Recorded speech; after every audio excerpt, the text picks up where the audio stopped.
This exhibit that's originated from the National World War II Museum in New Orleans has been traveling the United States since 2014. We're excited to officially open the exhibit tonight and would like to thank everyone for attending this reception. As a note, this will be a 10-week exhibit that will begin Monday, June 6th, of course the anniversary of D-Day, and extend through August 15th of this year. As always, it takes a team to put something like this together, and so before I introduce our lineup of speakers, I do want to recognize a few members of Team Garland, our staff that have been involved here. First off, our Parks team, led by Andy Hesser, Heritage Crossing, Kim Nurmi, I saw her here tonight. Visit Garland, Dana Lodge and her team, I know they've been involved as well. Dorothy White, Public and Media Relations, and her team. Our Facilities Department, led by Jenny Holliday. Economic Development's also been involved, Ayako Schuster and Clara Cobb. And of course the City Marshal's Office, led by our City Attorney Brian England. They get to make sure that all this stays here and is a wonderful, safe exhibit for us all. So now for our lineup. First, we're honored to hear from our Mayor, Scott LeMay. Following his comments, Councilmember District 2, Deborah Morris, will speak to us. Finally, Councilmember District 5, Rich Aubin, will provide some additional comments and then introduce the exhibit curator to us tonight. Following the curator's comments, we invite you to stick around and please tour the exhibit and visit with those in attendance. So with that, I'll turn it over to Mayor LeMay. Well, I just want to welcome all of you here today, to celebrate and honor those who stepped up during this effort and really sometimes stepped in to as we all know, keep the home fires burning, so to speak, and keep things moving, to really support the war effort in this country. Their dedication, their commitment, their hard work, and really most importantly, their patriotism helped turn the tide. They really did manufacture victory through their efforts. And the people of Garland, Texas, have never been afraid of hard work, to roll up their sleeves, get their hands dirty, then or now. That is something that this city, that is what has created and sustained this city for a very long time. The economy we enjoy today, some of the businesses and the base of what this city is, have direct links back to that time. Those businesses, those people, our relatives, our neighbors, we're a part of that, and so we are just furthering that mission along. And it's, for me, it's an honor to represent them here today, to remember them, to learn about them, and it's my hope that from June 6th through August 15th, that we have a line around the building of people coming to see this exhibit and to learn and to see, and I've talked to a lot of people lately about history and events and things, and it's one of those where the further you get away from an event, a time period, the dimmer the light gets. And if those stories, we've all read history books, and there are books, countless books, volumes that you can read on all of this, but talking and learning from the people who were there, who experienced it, who were a part of it,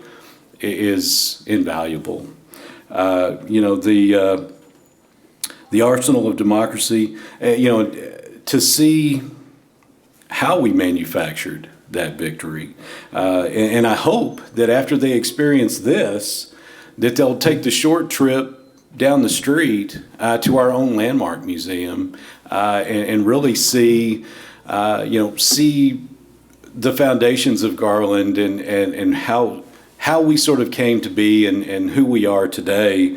And hopefully they'll be inspired to learn more, to do more, and hopefully during that time, they will be inspired to make their own mark, become a part of that history, and take part in that.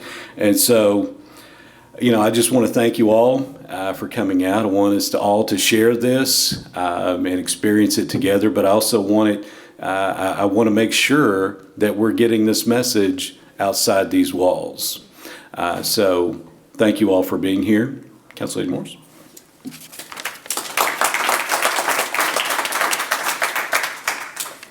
Well, this microphone is going to keep traveling downward. So, early on in World War II, one of Hitler's top lieutenants made the public statement that Hitler actually repeated later, that the only things Americans could make were refrigerators and razor blades. I have to tell you, we showed them. We showed them in a major way. And when I say we, I don't just mean we, the United States of America, but we, Garland, Texas. So in the 1940s, Garland played a significant role in wartime manufacturing as the base of several really large production facilities, employing over 1,000 workers. Many of them were women. Remember Rosie the Riveter? We can do it. Here in Garland, Texas, the women of the city, in fact, did. Garland women stepped up to fill the labor gaps left by all of the young and even not so young men who made a giant exodus to join the military. They stepped in to work on aircrafts, especially at Southern Aircraft and Luscombe Aircraft. You can see over here on one of these boards that those are featured. For the very first time ever, formal training was available for women to go to aircraft school and learn to work on aircrafts, as well as through the government facilities at the National Defense School in Dallas. And get this, in a very, very progressive move for 1943, Southern Aircraft even opened a full-time day nursery to care for children ages 2 through 6, so that the women could continue to work there to assemble aircrafts. That not only served the women who worked at that facility, they opened it up to serve women who were working all across Garland and the surrounding communities. So in this very united war effort, everyone played an important role. Everyone. So well done, thank you, and I think next up is Councilman Alvin.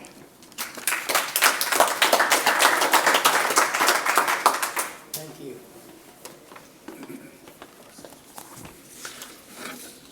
Good afternoon. Thanks everyone for being here. A little less than 5 years ago, I was doing some research on Garland's history, actually in connection with our Cold War era armory, when I happened to come across the website for this traveling exhibit. So it was just serendipity. And it didn't take more than a few minutes of going through that website to realize that it was really immediately obvious that this was us. This is the story of Garland during World War II, as it was for so many American cities that became part of President Roosevelt's arsenal of democracy. An arsenal that continues to this day in the fight against fascist and imperial aggressions. So I'm glad you're here, and I'm very glad that the exhibit is here in Garland. My father was 12 when Mamoru Shigemitsu signed the Japanese Instrument of Surrender on board the battleship Missouri to end World War II after 2,194 days of war. I was 12 when Santa Claus gave me a book entitled 2,194 Days of War. It was a massive chronology, factual chronology of the daily happenings, every day listing of what happened in every theater of the war. I was enthralled for months. The duration and scale of World War II is truly astonishing. Over 125 million people mobilized to fight, over 70 million civilian and military dead, untold millions of arms and equipment manufactured and used. But the book told only part of the story. This exhibit tells the rest. How do you build 300,000 airplanes? How do you build 100,000 tanks, millions of arms, probably billions of rounds of ammunition? And the answer is the same answer to the joke of how you eat an elephant. You know, how do you build 50,000 Sherman tanks? How do you build 23,000 Stuart tanks?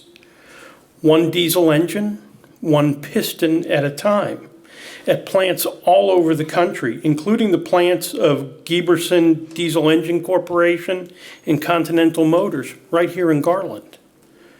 How do you build 18,000 B-24 bombers? The most manufactured bomber of any in the history of military production. One nose section and one tail section at a time, manufactured here in Garland by Southern Aircraft Corporation.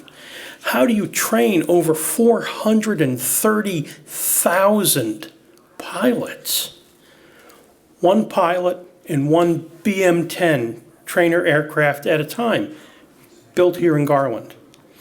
The arsenal of democracy, which began as Roosevelt's exhortation against isolationism, became a truly national and unified effort. Everyone had a role to play in the defeat of fascism and the Axis powers. The arsenal and its vestiges remain today in Garland.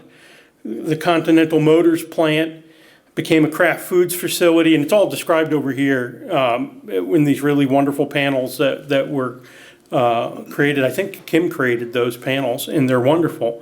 But that plant is here today, making Lunchables instead of engines, but still here, still operating, recently expanded.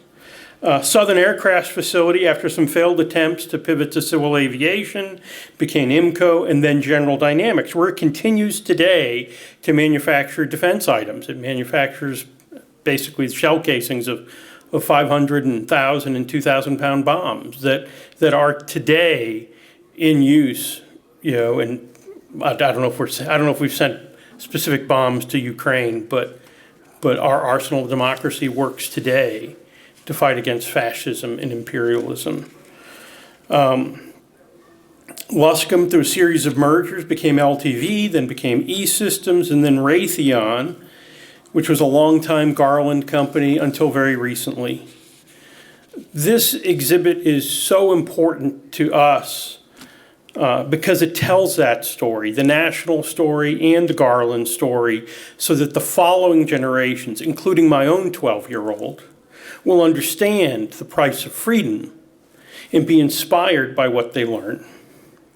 And with that, I am pleased to introduce Mr. Josh Schick, who is the Senior Curator and Restoration Manager at the National World War II Museum in New Orleans. Josh.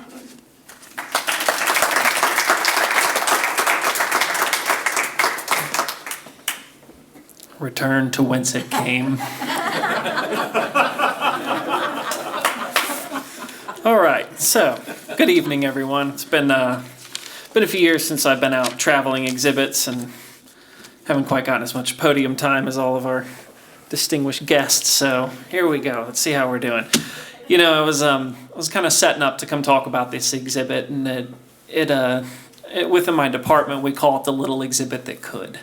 Normally, these exhibits only travel for a few years, and then either interest wanes or we decide to pull material or anything. And this exhibit receives constant requests from everywhere, large cities, small cities. And I really think it sort of embodies what the arsenal of democracy was, sort of the tapping of every single ounce of passion, of ability, of natural resource, of just ability to turn the war around all over the country, coordinating it in a one effort. and then turning it into a series of panels that can travel the country. So as a curator, my job is to deal with the physical material culture of the war, and I'm pretty much up to my neck in the remains of the arsenal of democracy almost every single day, through our tanks, through our vehicles, through everything. If you think about 16 million men and women that entered service, all of them were equipped. Clothing, food, equipment, radios, tanks, jeeps, planes, they were supplied, ships, all of this created in the United States. On top of all of that, allied nations were sending things to Russia, we're sending things to Burma, China, England. We're not just supplying ourselves, we truly become the arsenal of global democracy. So how do I like to kind of break down, it's such a big thing to try and chew on. I like to kind of pare it down, and so I was thinking, especially with Garland's ties to tanks, talk about the Sherman tank. So let's take one small element of the arsenal of democracy. 34-ton Sherman tank. It's our main battle tank. The golden rule of mobilization is when the war starts, whatever plan is on the table, that's the one that wins. That's the one that just starts to get manufactured. We'll modify and we'll change and we'll deal with it as we go, but that's the plan we got, let's roll with it. So how do we create a tank? Everyone looks at a tank as a symbol. This is how you win wars. We just need this big thing with a cannon on it, brings the fight to the enemy, let's get them. 34 tons of steel. We have optics for sighting the vehicle. We've got radio equipment for communicating amongst platoons of tanks and up at the company level. We have the ordnance involved, physical shells. We also have the engines manufactured here in Texas. We've got the R975, which is a radial, powers about 10,000 of the Sherman variant of tanks. All of these things have to come from every corner of the country. Tanks from Detroit Tank Armory, engines from Texas, electronics, actually, elements from mining out in the Midwest. We've got synthetic rubber, which we basically had no rubber production at the beginning of the war, and we create an entire synthetic rubber industry to tread tires, to tread tank tracks. All of this comes together, and now we've got our weapon of war. But that's not just the arsenal of democracy. We have to get that thing somewhere. And that tank sucks up a lot of stuff. Sherman tank will hold 174 gallons of gasoline, which will get it about 150 miles on the road. So it's not gonna win the carbon footprint contest. We have 32 quarts of oil are used in the Sherman tank engine. So we've also got 5 crew members, one of which is either an officer or a sergeant in charge of the vehicle. All of these men have to enlist. They've got to be fed and cared for. They have to go through basic training. They go through tank training. At tank school, they're driving that thing around. They're cranking out a lot of ammunition. They're using it constantly. Okay, so now we've created a weapon. We've fueled it. We've supplied it. We've got a crew on it. We got to get this 34-ton thing over to Europe.